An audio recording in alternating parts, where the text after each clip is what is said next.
खुदावंद यीशु मसीह के पाक और जलाली नाम में आप सबको सलाम। जैसा कि हमने थोड़े दिन पहले मैंने एक मैसेज दिया था कि हम लोग रूहुल कुद्दुस पे स्टडी देंगे और उस पर सीखेंगे, तो आज इस सिलसिले में आज इसका पहला ये मैसेज है और हम स्टेप बाय स्टेप इसको हफ्ते में 2 बार या हफ्ते में 1 बार जिस तरह से भी मुमकिन हुआ हम इसको रिकॉर्ड करते रहेंगे। आज मैं आपके साथ जो रूहुल कुद्दुस के ताल्लुक से बात करना चाहता हूँ, ये आज के इस मैसेज का उन्वान है रूहुल कुद्दुस की खसूसियात। इसकी पाक रूह की खसूसियत क्या है, ये क्या है। आप सब बहुत से लोग जानते हैं कि ये पाक तसलीस का तीसरा ये जो शख्स है, और जैसे खुदा बाप, बेटा और रूहुल कुद्दुस, खुदा ने 3 तरह से अपने आप को दुनिया पर जाहिर किया। यहोवा के नाम से, और फिर यीशु मसीह के नाम से बेटे की सूरत में, और फिर रूहुल कुद्दुस के वसीले से, 3 तरह से। और बहुत से लोगों की अब इसमें ये जो लोगों को समझ नहीं आता, गैर कौम के लोग जो हैं जो वो ये कहते हैं कि जी 3 खुदा कैसे हो सकते हैं। असल में खुदा 3 नहीं है, खुदा ने 3 तरीके से अपने आप को जाहिर किया है। क्योंकि जो खुदा यहोवा खुदा है, जो मूसा से और बनी इसराइल से कलाम करता था पहाड़ पे, तो वो पहाड़ भी हिलता था और आग भी नाजिल होती थी, लोग घबराते थे और बनी इसराइल कौम चिल्लाते थे, इतना शदीद भूचाल आता था, पूरी जगह हिलती थी। तो खुदा मूसा ने कहा, तुम्हारे भाइयों में से खुदा मुझसे एक नबी बर्पा करेगा, तुम उसकी सुनना, ये तेरी उस दरख्वास्त के मुताबिक होगा जो तूने उस दिन कही थी जब खुदा पहाड़ पर जाहिर हुआ था। तो खुदा ने, क्योंकि खुदा इतना पाक, इतना जलाली और इतना ज़बरदस्त खुदा है कि वो आम इंसान तो उसको देख ही नहीं सकता, देख के वो जिंदा भी नहीं रह सकता।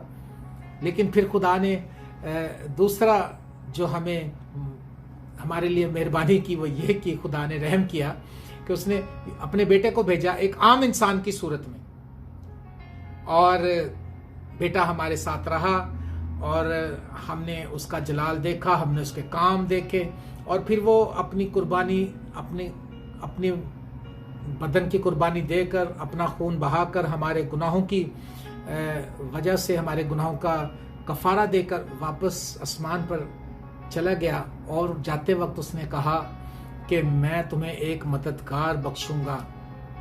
गो के यीशु मसीह ने कहा था कि जब तुम 2 या 3 इकट्ठे में तुम्हारे बीच में, यीशु मसीह रूहुल कुद्दुस के वसीले से हमारे दरमियान में है।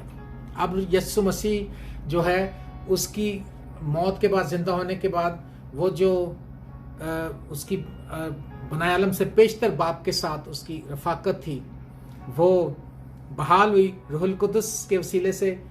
इब्तिदा और इंतहा, और यीशु मसीह रूहुल कुद्दुस के वसीले से हर जगह पर मौजूद है। इसलिए हमें रूहुल कुद्दुस के ताल्लुक से हम बहुत कम स्टडी करते हैं, या चर्चिज में रूहुल कुद्दुस के ताल्लुक से हमें सीखना चाहिए, हमें दुआ करनी चाहिए। क्योंकि खुदावंद यीशु मसीह ने कहा था कि यूहन्ना 14वां बाब, यूहन्ना की इंजील का 14वां बाब, और वहां पर लिखा है 16वीं 17वीं आयत में, और मैं बाप से दरख्वास्त करूंगा, तुम्हें दूसरा मददगार बख्शेगा कि अब तक तुम्हारे साथ रहे, यानी रूहे हक, जिसे दुनिया हासिल नहीं कर सकती, क्योंकि ना उसे देखती है ना जानती है। तुम उसे जानते हो क्योंकि तुम्हारे साथ रहता है और वो तुम्हारे अंदर होगा। खुदावंद यीशु मसीह ने कहा था कि मैं बाप से दरख्वास्त करूंगा तो वो तुम्हें एक दूसरा मददगार बख्शेगा।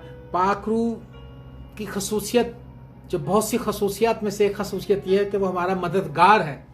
वो पाक रूह हमारा मददगार है, हमारी मदद करना चाहता है। वो क्योंकि जब तक यीशु मसीह वापस नहीं आ जाता, हम पाक रूह के वसीले जिंदा हैं। हालेलुया। और लिखा हो तुम्हारे साथ रहेगा, वो तुम्हारे साथ रहे, और जिसे दुनिया नहीं हासिल कर सकती। दुनिया क्यों नहीं हासिल कर सकती? क्योंकि दुनिया बेटे का इनकार करती है। जो बेटे का इनकार करता है, उसके पास ना बाप है, ना उसके पास बेटा है, ना उसके पास रूहुल कुद्दुस है। लेकिन जो बेटे का इकरार करता है, जो बेटे को कबूल करता है और उसकी तालीमात पर अमल करता है, उसके पास बाप भी है उसके पास रूहुल कुदस भी है, उसके पास बेटा भी है। हालेलुया। सो रूहुल कुदस की खसूसियात में पहली बात जो अभी हमने सीखी ये है कि वो हमारा मददगार है और वो हमारे साथ रहना चाहता है, हमारी मदद करना चाहता है।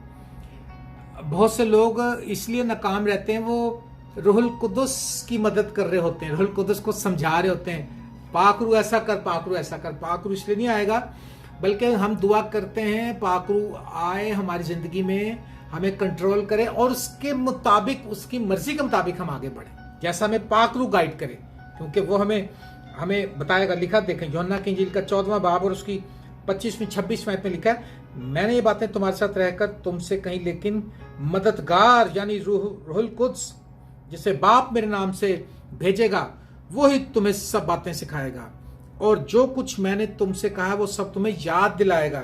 रूहुल कुद्स जो है तुम्हारी मदद करेगा, वो आपको कलाम सिखाएगा और आपको जो बातें खुदावंद यीशु मसीह ने कही, यीशु मसीह का जो कलाम है वो सब तुम्हें याद दिलाएगा, पाखरू याद दिलाएगा। हालेलुया।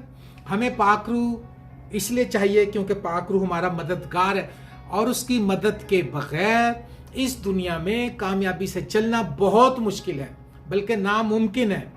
अगर कोई ये कहे कि हम आज बड़ी नाकामी कलीसिया की यही है कि पाखरू की मदद के बगैर अपनी अक्ल से चल रहे हैं और हमारी अक्ल इबलीस की अक्ल के सामने कुछ भी नहीं। इबलीस जो बहुत शातिर है, बहुत तेज है, लेकिन इबलीस को अगर आप डिफीट करना चाहते हैं तो पाखरू के ताबे होकर यीशु मसीह को कबूल करके और रूहुल कुदस से भरकर, यीशु मसीह ने इसलिए कहा था कि ठहरे रहो जब तक तुम्हें आलम बाला से कुव्वत का लिबास ना मिले। तो मेरे अजीजों, पाखरू जो है वो हमें मसीह का कलाम सिखाता है और मसीह की बातें याद दिलाता है। ये पाखरू की ये खसूसियत है। रूहुल कुदस हमारे साथ रहना चाहता है और हमारी मदद करना चाहता है, मसीह का कलाम सिखाना चाहता है, मसीह की बातें याद दिलाना चाहता है। आज हमारे पे इतना टाइम ही नहीं कि मसीह की बातें याद कर लें।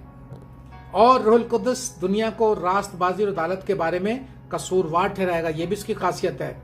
यूहन्ना की इंजील में अगर हम देखें 16वां बाब, देखें यूहन्ना की इंजील का 16वां बाब, और मैं आपके सामने इसको पढ़ूंगा। 7वीं आयत में लिखा है, लेकिन मैं तुमसे सच कहता हूं कि मेरा जाना तुम्हारे लिए फायदेमंद है, क्योंकि अगर मैं ना जाऊं तो वो मददगार तुम्हारे पास ना आएगा, लेकिन अगर जाऊं तो उसे तुम्हारे पास भेज दूंगा और वो आकर दुनिया को गुनाह और रास्तबाजी और अदालत के बारे में कसूरवार ठहराएगा। दुनिया को गुनाह के बारे में इसलिए कि मुझ पर ईमान नहीं लाते, जो यीशु पर ईमान नहीं लाते उनको वो गुनाहगार कसूरवार ठहराएगा। रास्तबाजी के बारे में इसलिए कि बाप के पास जाता हूं और तुम मुझे फिर ना देखोगे।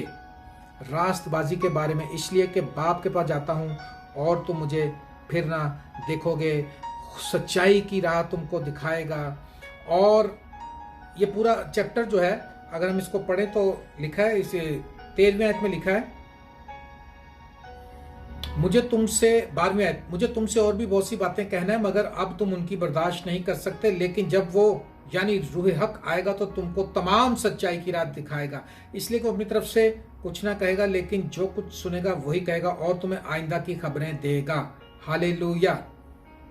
वो मेरा जलाल जाहिर करेगा, इसलिए कि मुझे ही से हासिल करके तुम्हें खबरें देगा।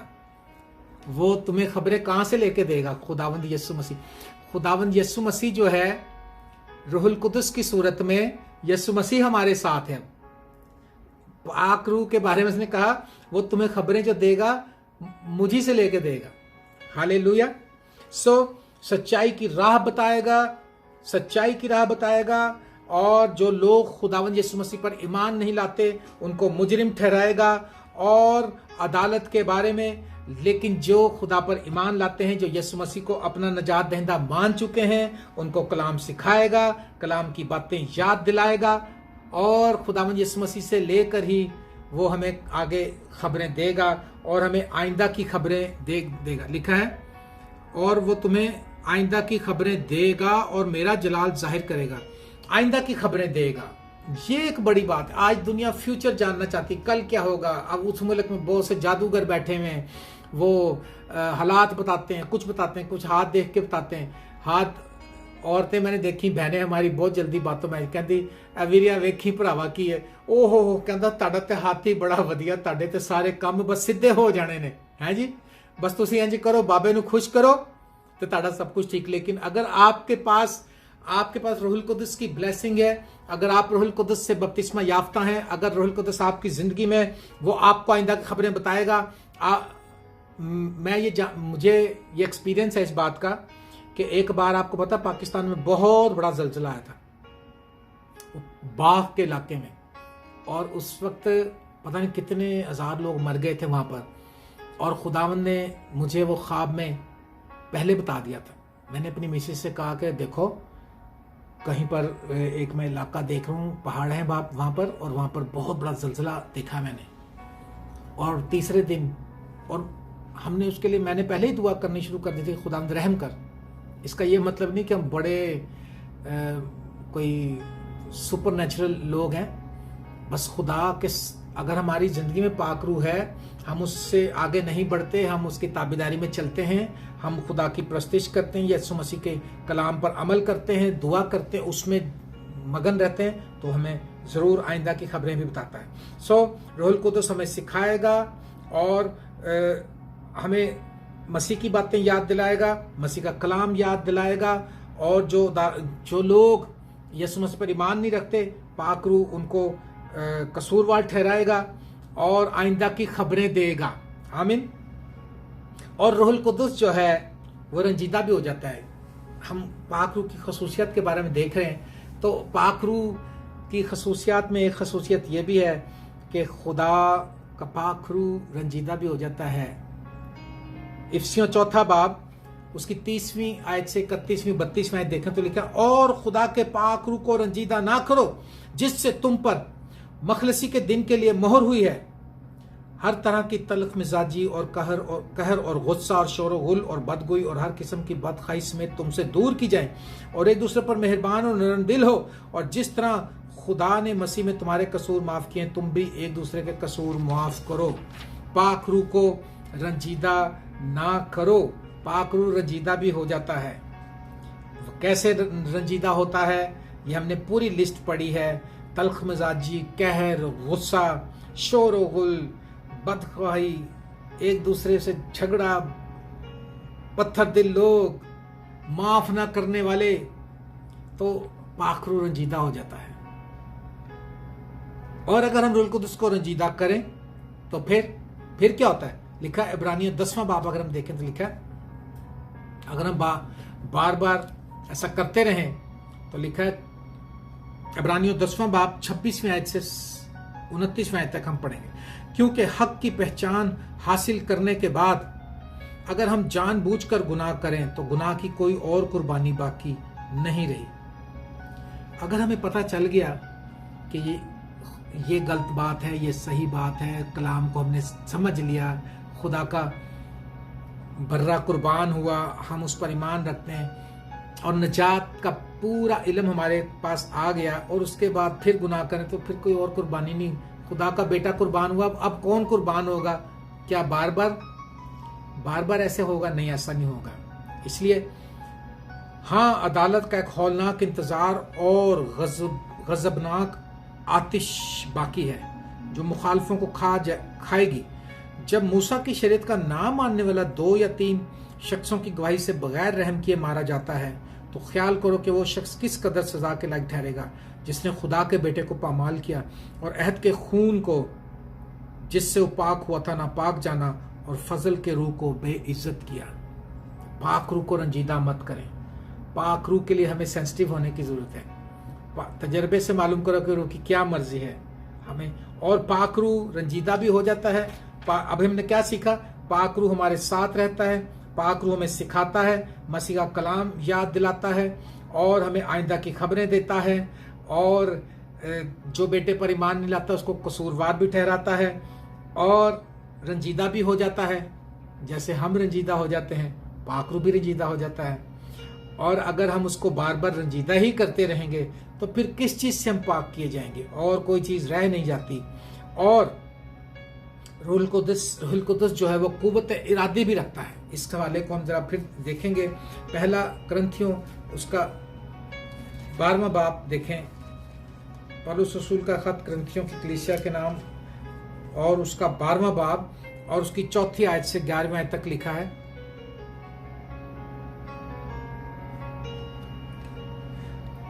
नेमतें तो तरह तरह की हैं मगर रूह एक ही है, और खिदमतें भी तरह तरह की हैं मगर खुदावन एक ही है, और तासीरें भी तरह तरह की हैं मगर खुदा एक ही है, जो सब में हर तरह का असर पैदा करता है, लेकिन हर शख्स में रूह का ज़हूर फायदा पहुंचाने के लिए होता है, क्योंकि एक को रूह के वसीले से हिकमत का कलाम अनायत होता है और दूसरे को उसी रूह की मर्जी के मुवाफिक इल्मियत का कलाम, किसी को उसी रूह से ईमान और किसी को उसी एक रूह से शिफा देने की तौफीक, किसी को मौजज़ों की कुदरत, किसी को नबूवत, किसी को रूहों का इम्तियाज, किसी को तरह तरह की जुबानें, किसी को जुबानों का तर्जमा, लेकिन ये सब तासीरें वही एक रूह करता है और जिसको चाहता है बांटता है। पाक रूह ही ऐसा करता है, किसी को गैर जुबान, किसी को मौजज़ात की कुव्वत, किसी को कलाम, किसी को शिफा की नेमत, किसी को रूहों का इम्तियाज, ये किसी को नबूवतें, ये सब कुछ जो है पाक रूह करता है। आप अपनी खिदमत को पहचाने। होता क्या है, पाक रूह चाहता है कि आप कलाम सुनाए, और आप अपनी मर्जी चाहते हैं कि नहीं, हमने अंधों की आंखें भी खोलनी है, हमने वो काम भी करना है, हमने वो काम भी करना है। अगर तो आप ये सारे काम करना चाहते हैं तो फिर उस लिहाज से आप यकीनन आपको दुआ भी आपको कम से कम 10-12 घंटे करनी चाहिए ना। फिर योंगेचू कोरियन जो खादम थे वो कहते हैं कि मैं खुदा से कहता था, खुदा मुझे 9 की 9 नेमतें चाहिए। तो फिर उसकी दुआ का लेवल भी ये था कि उसने दुआ इतनी की है, कई घंटे दुआ में रहता था, और उसने जो प्रेयर टावर बनाया, प्रेयर माउंटेन जो बनाया, कई साल हो गए, पता नहीं कितने साल दुआ बंद नहीं हुई वहां पर। किस लेवल की दुआ फिर उसने की, अगर उसने रूह की 9 ही नेमतें मांगी।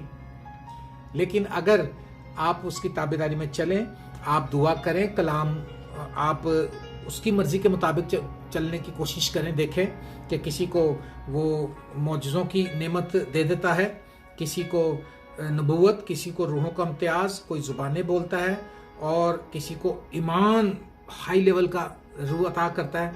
असल में रूह ही करता है, ये सब कुछ करता ये रूह ही है। तो आप अपनी खिदमत को पहचाने। पहली बात आपको पता होना चाहिए कि आपकी खिदमत क्या है, आपके पास कौन सी ब्लेसिंग है। जब रूहुल कुद्दुस आप पर नाजिल हुआ था तो कौन सी नेमत आपको मिली थी, ठीक है। और कई लोग डामाडोल रहते हैं, 20-20, 25-25 साल खिदमत करके फिर एंड में सोचते हैं पता नहीं यार मुझे खुदा ने खिदमत के लिए बुलाया भी था कि नहीं बुलाया था। तो आप अपने आप को चेक करें, दुआ में ठहरें। सबसे बेहतरीन जो तरीकाकार है वो अपनी खिदमत को जांचने का, पहचानने का, दुआ में ठहरे, पाक रूह से मदद मांगे, पाक रूह से मदद मांगे। खुदा का पाक रूह आपकी मदद करेगा, आपको बताएगा, खुदा आपको जवाब देगा, लेकिन आप एक अच्छा टाइम खुदा के साथ गुजारेंगे दुआ में। तो और पाक रूह जो है वो तरबियत करता है। किस तरह से लिखा, नहमिया 9वां बाब और उसकी 20वें आयत में लिखा है, और तूने अपनी नेक रूह भी उनकी तरबियत के लिए बख्शी। तूने अपनी नेक रूह भी उनकी तरबियत के लिए बख्शी। पाक रूह तरबियत करता है, पाक रूह कुव्वत इरादी रखता है, पाक रूह रंजीदा भी हो जाता है, पाक रूह आपको सिखाता है, पाक रूह आपको आइंदा की खबरें देता है, पाक रूह आपको खुदावंद का कलाम याद दिलाता है, मसीह की बातें याद दिलाता है। और आखिर में मैं एक और हवाला आपके लिए पढ़ना चाहता हूँ इसी टीचिंग में। रोमियो 15वां बाब, पौलुस रसूल का जो खत है रोमियो की कलीसिया के नाम, 15वां बाब और उसकी 30वीं आयत। ए भाइयों, यीशु मसीह का जो हमारा खुदा है वास्ता देकर और रूह की मोहब्बत याद दिलाकर मैं तुमसे इल्तमास करता हूँ कि मेरे लिए खुदा से दुआएं करने में मेरे साथ मिलकर जान फिशानी करो। हालेलुया। ए भाइयों, यीशु मसीह का जो हमारा खुदा है वास्ता देकर और रूह की मोहब्बत याद दिलाकर तुमसे इल्तमास करता हूँ कि मेरे लिए खुदा से दुआ करने में मेरे साथ मिलकर जान फिशानी करो। यीशु मसीह जो हमारा खुदा है और रूह की मोहब्बत याद दिलाकर, रूहुल कुद्दुस मोहब्बत करता है। वो तरबियत मोहब्बत से करता है, वो तरबियत तलवार से नहीं करता, डंडे से नहीं करता, वो हथियारों से नहीं करता। वो मोहब्बत का खुदा है। खुदा जो है मोहब्बत का खुदा है। पाक रूह रंजीदा भी हो जाता है, पाक रूह मोहब्बत भी करता है, पाक रूह सिखाता भी है, पाक रूह कुव्वत इरादी भी रखता है। इसलिए पाक रूह को रंजीदा ना करें। आज मैंने आपको पहला ये जो एक मुख्तसर टीचिंग दी है वो रूहुल कुदस के ताल्लुक से ये बताया कि रूहुल कुदस की क्या खसूसियात हैं, तो जिसमें मैंने आपके साथ ये शेयर किया कि वो आपके साथ रहना चाहता है, वो आपकी मदद करना चाहता है, वो आपके अंदर रहना चाहता है, ताकि जो कुछ आपके अंदर है वही आपके मुंह पर आए। और वो आपकी मदद करना चाहता है, वो आपको मसीह का कलाम याद कराना चाहता है, मसीह की बातें याद कराना चाहता है। वो बेईमानों को मुजरिम ठहराएगा और जो उसके कलाम जो यीशु मसीह पर ईमान नहीं लाते उनको मुजरिम ठहराएगा। पाक रूह रंजीदा भी हो जाता है और आइंदा की खबरें भी देता है। हालेलुया। और कुव्वत इरादी रखता है, तरबियत देता है और मोहब्बत करता है। मेरी दुआ है कि खुदा आपको रूहुल कुदस से भरे, आप दुआ में ज़्यादा टाइम गुजारें। जब तक आप दुआ नहीं करेंगे, बाला खाने में वो 120 की जमात दुआ कर रही थी और ज़ोर शोर से दुआ कर रहे थे और ज़्यादा दुआ कर रहे थे।